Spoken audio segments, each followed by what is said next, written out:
I'm Dan Guillory. I'm the founder, the owner, and head coach of West Coast Roadrunners.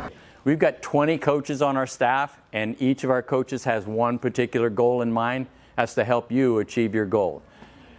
Between these coaches, we have over 300 marathons of experience and over 100 years of coaching experience with West Coast. So they know what's going on.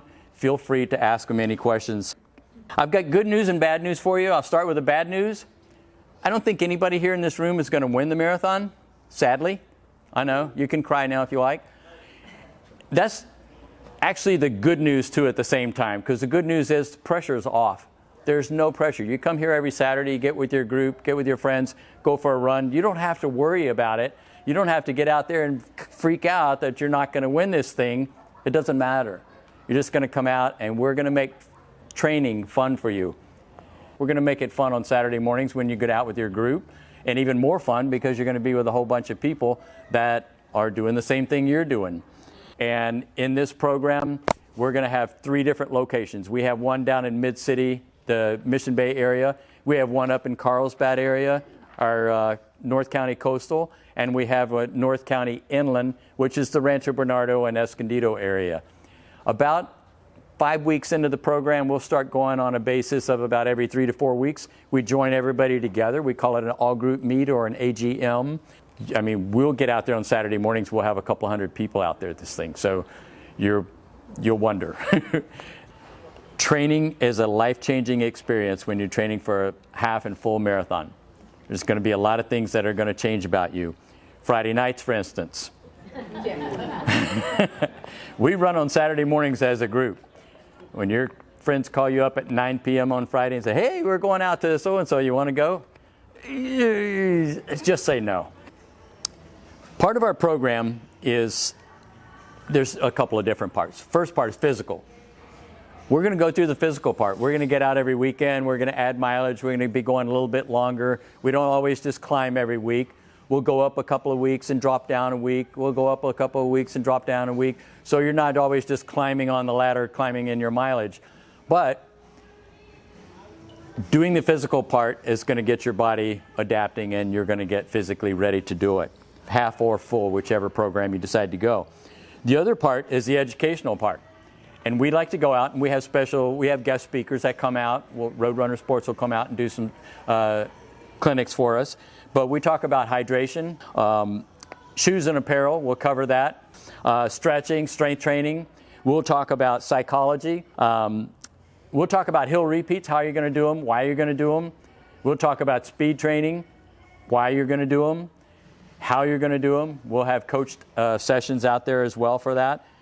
We'll go into a whole lot of different things, but we're going to try and get you as educated as possible. So not just tell you, hey, go there and do this, but here's why you do it.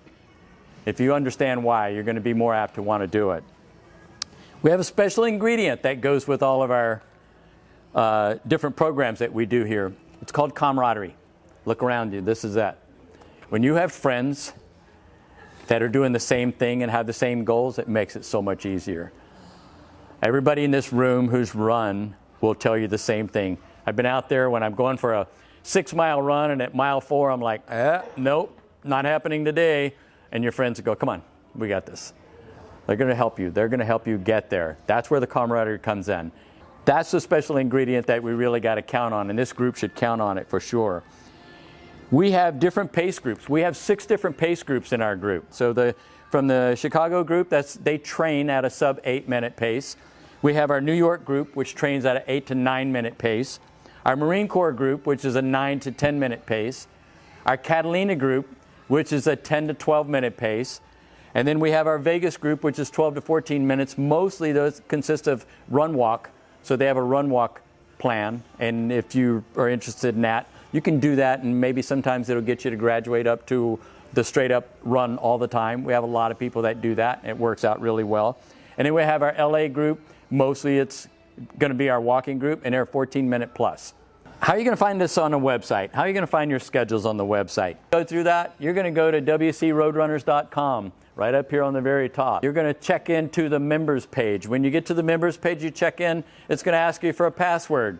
If you're brand new today, you have no idea what that password is. That's on purpose, because we're keeping it private to our members. Then let's say you want to find out what your training schedule is going to be for Saturday. You're going to go to training schedules. You're going to find the one that you want. Go right in there and you know what your training schedule is going to be throughout the week. We train in minutes during the week. We train in miles on the weekend. Your body only remembers how many minutes it needs to exert the energy level. If you've had a bad day, 30 minutes, you're not going to go as far as on a good day, that same 30 minutes. You're going to go farther. Doesn't matter. Brain's going to remember time.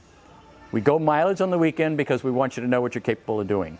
And when we keep bumping up the mileage, you're going to go, oh, another mile? Once you get used to doing this, you're going to go, just another mile, go do it. All right, so here's a quick little story, and it means a lot, so you got to take it all in. I took my granddaughter to the park. It was Cottonwood Park over in Encinitas one day, and she was a little one, you know, she was just playing around and making sandcastles and stuff, and they have a climbing rock over there. So I'm watching this little girl watching these little monkey little boys are just flying up this climbing rock and getting up on the top, and it's, you know, 9 feet tall or whatever. And this one little girl standing over there, and she's kind of going in and going out. She's not sure whether she wants to try it or not try it. And I finally, you know, being the kind guy that I am, I walked over. I said, "Do you need some help?" And she said, it's a little 5-year-old girl. She's got 2 front teeth missing, and she goes, "Yes, please." And I said, "Well, here. So you're going to put your hand here, you're going to put your foot here," and showed her how to get up. And eventually, you know, she got it, she figured it out, and she climbed up on the rock. And man, she was smiling from ear to ear. Again, the big gap between her teeth. And she's up on the top, and she was just excited. And I was sitting back over on the table by that time and just watching her. And then she scaled it quite a few times. Getting down was a little struggle, but she figured that out. But she figured it out. And then the next thing I know, I look over and she's on the back side of the rock. Well, the back side of the rock's not the same.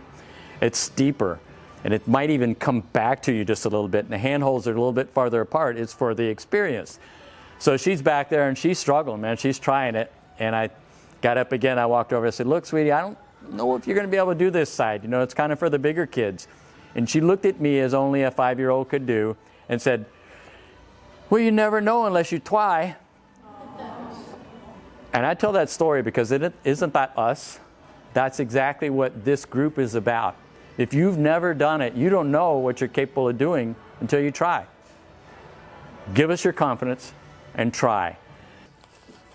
You have to commit, you have to train, and you have to challenge yourself on a daily and a weekly basis. The opportunity is there, but don't limit yourself by your own self-doubt. Up here, it's easy for your brain to say, "No, I can't, no, I can't." We're going to change that. We're going to change that to "Yes, I can." And we know that you can.